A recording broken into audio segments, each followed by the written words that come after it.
Pekerjaan yang mulai langka di kampung halaman membuat Dedi dan istrinya Mariska harus mencari peruntungan lain di luar kota. Dedi mendapatkan pekerjaan proyek pengurukan lahan yang akan digunakan sebagai lahan perumahan di salah satu kota besar di Jawa Barat. Berbekal niat kerja agar dapur tetap ngebul, Dedi menerima proyek untuk mengawasi pengurukan tersebut. Dedi benar-benar asing dengan lingkungan proyeknya kali ini. Nyaris tidak ada satupun yang dikenalnya kecuali Kusnadi, kakak sepupu istrinya yang memberinya pekerjaan itu. Singkat cerita, ada salah seorang pengawas proyek yang akhirnya menjadi teman dekat Dedi selama mengawasi proyek tersebut. Sebut saja namanya Martin. Nasibnya sama seperti Dedi, seorang perantauan asal salah satu kota di Jawa Tengah yang mencari peruntungan bekerja di luar kota. Karena merasa sebagai sama-sama perantau, Dedi mulai cepat akrab dengan Martin. Seringkali Martin menjemput Dedi sebelum berangkat kerja, dan begitu juga sebaliknya. Tak jarang mereka saling pinjam uang ketika salah satu sedang tidak ada. Sampai kemudian, suatu waktu Martin mendatangi Dedi. "Bro, sorry, aku mau ngerepotin lagi nih." Martin membuka obrolan di depan bidak proyek. Sambil mengawasi truk material yang hilir mudik, Dedi melihat ada raut serius di wajah Martin. "Kenapa bro? Kalau aku bisa bantu, pasti tak bantu." Martin menggaruk-garuk kepalanya. Dia membisiki Dedi jika sedang membutuhkan uang untuk modal menikah, sekitar 40 juta. Karena sudah terlanjur percaya, Dedi langsung meminjami Martin. "Nanti jam makan siang bareng aku ke bank. Sekalian nanti makan siang bareng." Dedi menyahut sambil tersenyum. Siang itu Dedi meminjami Martin uang. Martin berjanji akan mengembalikan uang itu sebulan lagi, setelah acara nikahannya selesai. Dedi menepuk-nepuk pundak temannya itu agar tidak terlalu khawatir. 1 bulan berlalu sejak pinjaman itu. Martin sudah kembali dari cuti nikahnya dan mulai bekerja lagi. Tapi Dedi melihat ada perubahan sikap Martin. Sejak kembali dari kampung, Martin sudah jarang main ke rumah Dedi. Di proyek, Martin juga seperti tampak menghindar. Sempat Dedi menunggu di parkiran hanya untuk menemui Martin. Tapi lagi-lagi, Martin hanya tersenyum lalu pergi. Dedi sempat bingung dengan kelakuan Martin. Sampai suatu hari, Dedi mendapat telepon dari kampungnya jika anaknya sedang membutuhkan biaya untuk sekolah. Ditambah lagi, orang tua kandungnya membutuhkan kendaraan untuk mengantar jemput anaknya. Proyek saat itu belum pencairan. Dedi akhirnya berusaha menemui Martin di rumahnya untuk menagih hutang. Dedi mencoba berbicara baik-baik, tapi tidak disangka Martin malah marah-marah. "Kalau aku punya uang pasti aku bayar. Proyek belum cair, mau bayar pakai apa?" kata Martin di depan pintu rumahnya. Dedi kaget dengan reaksi Martin. Tapi karena dia merasa benar, Dedi ikut marah. Dia memberi batas tempo waktu 1 minggu kepada Martin, lalu pergi tanpa mengucap salam. Martin terlihat memasang wajah benci kepada Dedi yang menggeber motornya. Persahabatan keduanya tak sama lagi setelah hari itu. Jika bertemu di proyek, Martin menunjukkan tambang sinisnya kepada Dedi. Begitu juga Dedi. Pernah sekali saat kendaraannya berpapasan dengan Martin, Dedi sengaja berteriak, 4 hari lagi utangnya dibayar, sambil terus melaju. Sampai kemudian, hari ke-6 setelah kejadian penagihan, Dedi tidak sengaja berpapasan dengan Martin yang akan keluar dari parkiran. Tidak seperti biasanya, raut wajah Martin tampak bersahabat. "Uangnya besok ya bro, nanti aku antar ke rumahmu," kata Martin sambil memasuki mobil. Dedi merasa heran, tapi akhirnya dia membalas senyum temannya itu. Sore harinya ketika sampai di depan rumah kontrakan, Dedi diberitahu istrinya jika Martin sempat mampir. "Dia kesini nyari kamu, Mas. Memangnya kamu tidak ke proyek?" tanya Mariska sambil menyapu. "Lah, tadi siang ketemu aku kok, Dek. Kok bisa-bisanya nyari aku kesini?" Dedi menyahut. Mariska hanya menggeleng. "Cuma tadi dia bawa kresek hitam. Aku pikir mau ditaruh di sini, tapi ternyata dibawa lagi." Dedi yang masih bingung lalu masuk ke dalam rumah. Dia lalu mencoba menelpon Martin, tapi nomor teleponnya tidak aktif. Dikiriminya pesan WA menanyakan maksud kedatangannya, tapi tidak terkirim. Selepas maghrib, Dedi merasakan tubuhnya seperti masuk angin berat. Dia sempat meminta Mariska membuatkan wedang jahe lalu tiduran ke dalam kamar. Di atas kasur, Dedi merasa tubuhnya mendadak berat. Dipakainya selimut sampai sebatas leher. Tak lama dia tertidur. Di dalam mimpinya, Dedi merasa masih berada di dalam kamarnya. Dedi melihat ada sosok besar yang sedang duduk di sampingnya. Sosok itu membelakangi Dedi. Tiba-tiba, kepala sosok itu menoleh. Wajahnya hitam legam, hanya 2 bola matanya yang tampak. Sosok itu lalu berdiri dan melompat ke dadanya. Dedi ingin memberontak, tapi tubuhnya serasa seperti tidak bisa digerakkan. Mulutnya berusaha berteriak, tapi tidak keluar suaranya. Sosok itu terus mendelik mendekatkan wajahnya ke muka Dedi. Sesaat kemudian Dedi bangun dari tidurnya. Tubuhnya dirasakannya sangat panas. Lampu kamarnya dimatikan, hanya sedikit cahaya masuk dari pintu yang terbuka. Mata Dedi yang masih linglung mencari-cari istrinya. Dia berusaha memanggil, tapi suaranya seperti tertahan. Sampai mata Dedi tidak sengaja menangkap wujud besar yang sedang berdiri di belakang pintu. Tubuhnya sama besarnya seperti yang ada di dalam mimpinya tadi. Sontak, keringat Dedi mengucur dan suaranya tidak bisa keluar. Sosok bertubuh besar dengan rambut panjang itu perlahan mendekat. Dedi mencoba menggapai-gapai tangannya meraih apa yang bisa dia pegang. Telunjuknya lalu menyentuh gelas wedang jahe dingin yang ada di atas meja. Dedi menariknya sampai gelas itu terjatuh. Sosok itu nyaris menyentuh tubuh Dedi. Tapi istrinya datang hampir bersamaan lalu menyalakan lampu. "Loh, kok gelasnya dipecahkan, Mas?" kata Mariska sambil memungut pecahan beling. Dedi menarik napas panjang sambil menarik punggung yang bersandar ke ujung ranjang. Mariska lalu meraba dahi Dedi yang berkeringat. "Panas banget, Mas. Besok kita periksa ya." Dedi hanya bisa mengangguk pelan. Esok harinya kondisi Dedi semakin parah. Bahkan untuk naik ke atas motor, kakinya tidak kuat.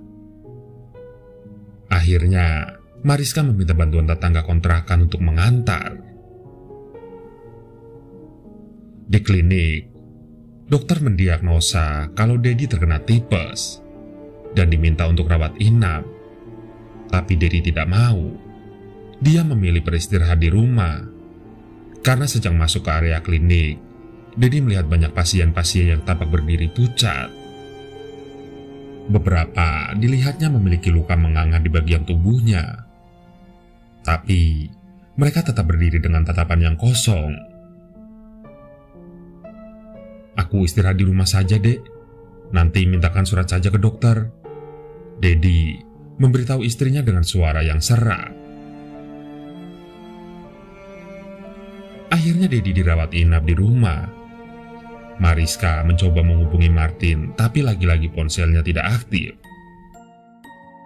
Ketika mengantar surat ke proyek, Mariska sempat melihat Martin, tapi teman suaminya itu justru berjalan menjauh. Di rumah Dedi hanya bisa berbaring saja. Kaki dan tubuhnya terasa lemas.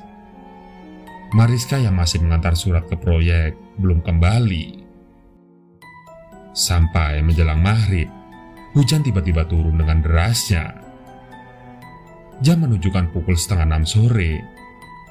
Dedi yang setengah tertidur terbangun karena suara jendela. Pinggir jendela terbuka tutup terkena angin. Dedi mau beranjak menutup, tapi tidak kuat menopang badannya. Lampu-lampu rumah belum menyala, tanda kalau istrinya belum pulang. Dedi lalu mencoba memaksa tubuhnya yang mulai terasa sakit untuk turun dari kasur. Baru setengah kakinya turun, suara jendela berhenti berbunyi. Dedi menatap ke arah jendela yang remang-remang. Terlihat sosok yang sempat muncul di mimpinya berdiri di luar jendela. Tubuhnya legam dengan rambut kasar hampir sepanjang tubuh. Tangan sosok itu lalu masuk ke dalam kamar, lalu menyusul pelan-pelan semua anggota tubuhnya. Tubuhnya seperti menyusut, lalu membesar setelah masuk dari jendela selebar 1/2 meter. Tangan Dedi mencengkram sprei, lalu tubuhnya terjatuh ke belakang. Makhluk itu mendekati tubuh Dedi, lalu menindihnya. Tangannya mencengkram dada Dedi sambil mengucapkan bahasa yang tidak dimengerti. Dedi merasakan panas dan perih di sekujur dadanya ketika jari-jari makhluk itu mulai menekan. Tidak lama kemudian Dedi pingsan. Sekitar pukul 11 malam Dedi baru tersadar. Di depannya sudah ada beberapa tetangga kontrakan yang tampak berkeringat. Dedi tampak kebingungan. Dia melirik ke depan pintu. Ada istrinya yang sedang berbicara dengan ketua RT. Seluruh kamar tampak sangat berantakan.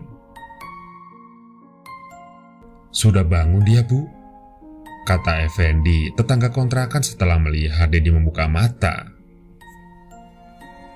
Mariska yang ada di depan kamar langsung berlari masuk.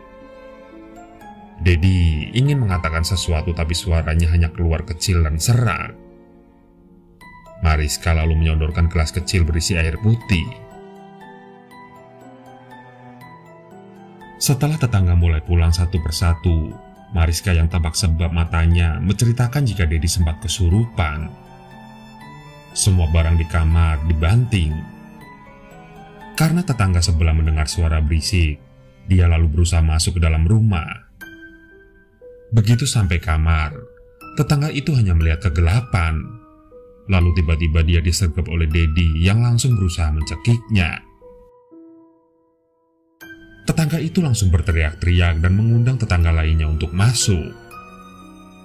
Kata Pak RT, "Tadi kamu sepertinya ada yang ganggu, Mas," kata Mariska.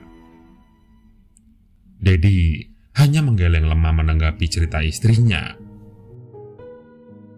Semua kejadian terasa begitu cepat dan nyata. Malam itu, Pak RT dan tetangga sebelah kontrakan begadang menunggu Dedi. "Dek, aku jangan ditinggal-tinggal lagi ya sampai sembuh," kata Dedi berbisik dengan suara serak dan pelan. Mariska mengangguk mendengarkan permintaan suaminya. Setelah kejadian hari itu, kondisi Dedi terus memburuk. Kakinya benar-benar tidak bisa digerakkan. Dedi pun harus buang air dari atas kasur dengan pispot. Ketika diberi makan, Dedi juga selalu memuntahkan makanannya. Setiap disuapi makanan masuk, tapi tidak lama semuanya dimuntahkan. Mariska pernah melihat ada serabut mirip lumut berwarna hitam pekat di antara muntahan Dedi. Padahal waktu itu Mariska hanya menyuapinya dengan bubur tanpa lauk. Karena kondisinya semakin lemah, Dedi akhirnya dipasangi selang infus di dalam kamar. Dedi sempat dibawa ke rumah sakit, tapi lagi-lagi dokter tidak menemukan ada penyakit aneh. Setelah memeriksa semua kondisi tubuhnya, dokter hanya memberikan vitamin melalui infus. Seharusnya Dedi menginap selama 4 malam, tapi di malam kedua Dedi terpaksa pulang. Saat itu Mariska sedang keluar untuk membeli beberapa keperluan. Dedi ditinggal sendiri di dalam bangsal yang ruangannya menjadi satu dengan sekitar 7 orang pasien lainnya. Kebetulan tiba waktu menjelang jam bersih-bersih ruangan. Jadi semua gorden pembatas pasien dibuka sehingga bisa melihat satu sama lain. Dedi yang tidak bisa banyak bergerak hanya bisa saling melirik dengan pasien lainnya. Hanya 2 pasien di ujung ruangan yang dijaga keluarganya. Di depan ranjangnya, Dedi melihat ada pasien kakek tua yang melihat ke arahnya. Kakek itu duduk bersandar ke dinding ruangan. Sang kakek lalu menunjuk ke arah kiri Dedi. Spontan Dedi menoleh. Lagi-lagi, Dedi melihat sosok hitam berambut panjang yang ditemuinya di rumahnya. Karena cahaya cukup terang, Dedi bisa melihat jelas makhluk itu berdiri di antara ranjangnya dan pasien di sampingnya. Kali ini makhluk itu tidak sendirian. Ada 2 makhluk lainnya yang berdiri di sampingnya. Bentuknya nyaris sama. Yang satu kurus tinggi dan yang satu lebih kecil. Makhluk hitam besar itu mendekati Dedi. Mulutnya terbuka seperti berbicara. Dedi melotot ketakutan dan berusaha mundur. Tapi tubuhnya terasa kaku dan sulit untuk digerakkan. Mulut makhluk itu menganga tapi seperti ditutupi serabu. Tangannya yang kurus panjang menarik selang infus. 2 makhluk lainnya tiba-tiba sudah duduk di atas kaki dan perut Dedi. Darah mengucur dari tangannya. Dedi berusaha berteriak tapi suaranya tertahan. Urat tubuh Dedi mengejang menahan sakit dan ketakutan. Sampai tidak lama, 2 orang perawat berlari ke arah Dedi lalu memegangi tubuhnya. Dedi kembali pingsan. Ketika bangun dia sudah berada di ruang isolasi. Mariska dan kakak sepupunya, Kusnadi, ada di sebelahnya bersama seorang dokter. Dedi masih merasakan kepalanya pusing. Dari obrolan dokter itu, Dedi mendengar jika dirinya tadi melepas jarum infus dengan paksa. Pasien lain yang melihat itu pun ketakutan. Apalagi kata pasien-pasien itu, Dedi sempat menusuk-nusukkan jarum infus ke tangannya. Dedi lalu melirik ke lengannya yang sudah ditutup beberapa plester dan perban. Malam itu Dedi terpaksa pulang. Biaya untuk pindah ke ruangan khusus cukup tinggi. Mariska memilih untuk membiarkan Dedi rawat jalan di rumah, sekaligus mengurangi biaya pengeluaran. Mulai kejadian di rumah sakit, Mariska hampir tidak pernah meninggalkan Dedi. Karena setiap kali ditinggal, Dedi seperti orang ketakutan. Matanya menoleh ke kanan dan ke kiri sambil menggeram. Seminggu berjalan, kondisi Dedi semakin memprihatinkan. Tubuhnya sudah benar-benar kurus. Mariska mulai kesulitan membedakan antara Dedi dalam keadaan bangun atau tertidur. Matanya hanya menatap ke atas dengan mulut menganga yang sesekali menutup. Mariska pernah mencoba mendatangi Martin untuk menagih hutang. Karena kondisi keuangan sudah semakin menipis, Mariska menitipkan Dedi kepada tetangga lalu pergi ke proyek. Tapi bukannya simpati, Martin malah berusaha seperti tidak peduli. "Nanti kalau si Dedi sudah sembuh baru aku bayar hutangnya." "Kok malah istrinya yang nagih?" umpat Martin sambil terus memantau proyek. Mariska pulang dengan tangan kosong. Hatinya memendam amarah sekaligus kecurigaan. Karena selama ini, setahunya Martin dan suaminya sangat dekat. Sampai hari ke-20 setelah awal sakit, Dedi sudah seperti mayat hidup. Hampir seharian tidak ada gerakan dari tubuhnya, kecuali dadanya yang naik turun lemah. Orang tua Dedi akhirnya ikut datang menjenguk bersama anaknya. Mereka membawa serta paman Dedi yang bernama Muhtar.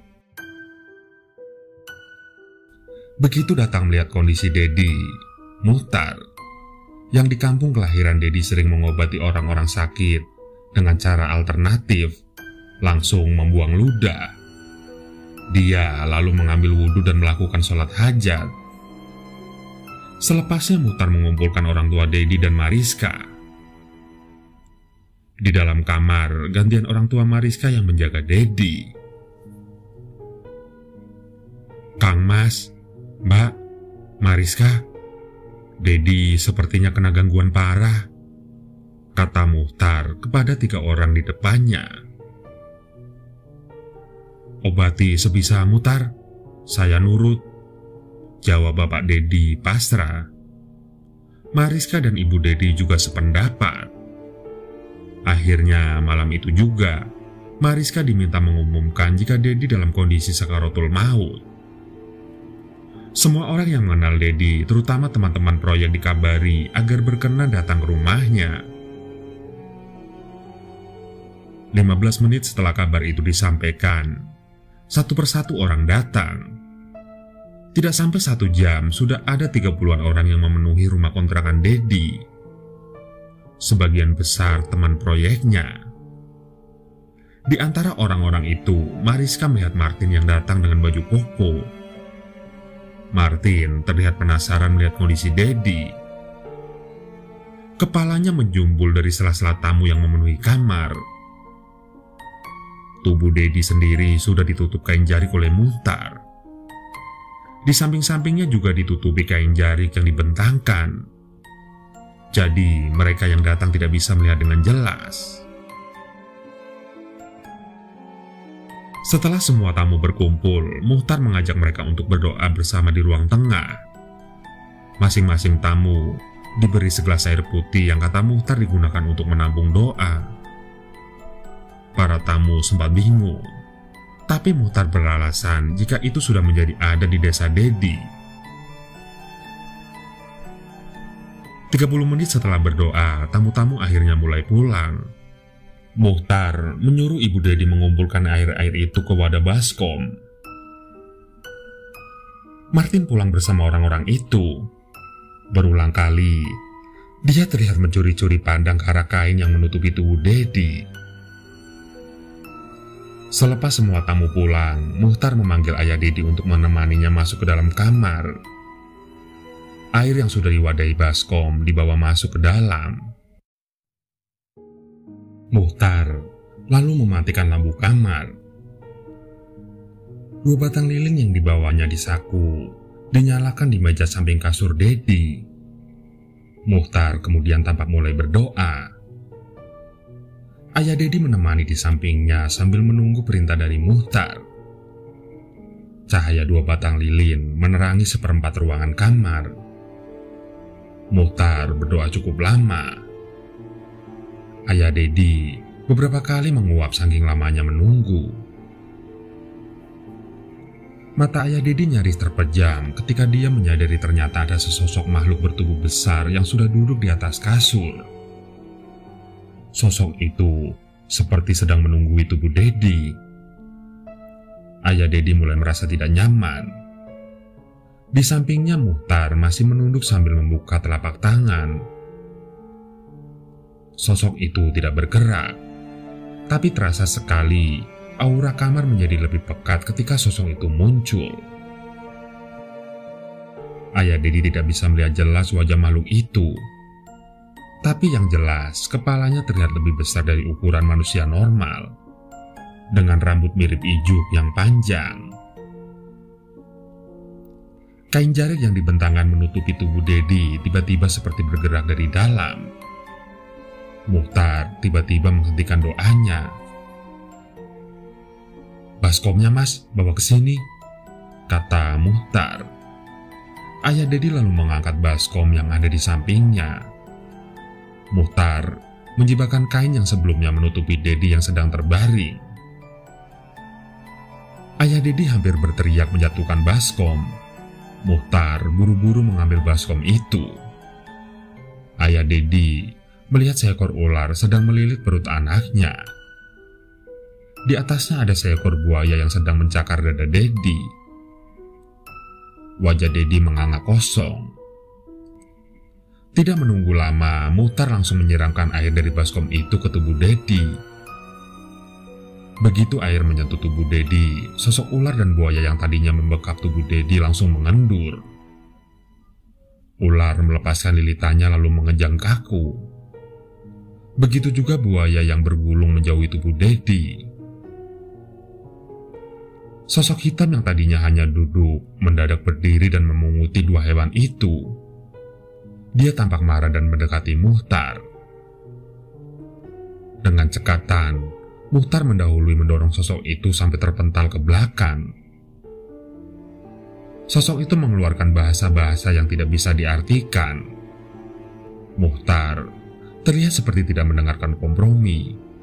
Dia terus mendorong sosok itu sampai akhirnya menghilang di kegelapan kamar diiringi percikan api. Tubuh ayah Dedi langsung terduduk lemas setelah makhluk itu hilang. Muhtar beranjak menghidupkan lampu kamar. Begitu lampu menyala, ayah Dedi melihat anaknya tampak bernafas dengan normal. Matanya melihat ke kanan dan ke kiri seperti orang bingung. "Bapak," kata Dedi lemah sambil menatap ayahnya. Setelah kejadian itu, kondisi Dedi perlahan mulai membaik. Sampai cerita ini ditulis, dia masih dalam tahap penyembuhan karena sudah terlalu lama tidak makan dan hanya berbaring di atas ranjang. Kabarnya, Dedi lalu pindah kontrakan dari tempat itu. Muhtar yang menyembuhkan Dedi menceritakan, jika memang ada salah satu temannya yang mengirimkan telu atau santet agar dirinya sakit bahkan meninggal. Setelah mendengar cerita Dedi, Muhtar meminta agar mengikhlaskan hutangnya. Karena dia tidak menjamin si pengirim telu akan diam setelah peristiwa itu.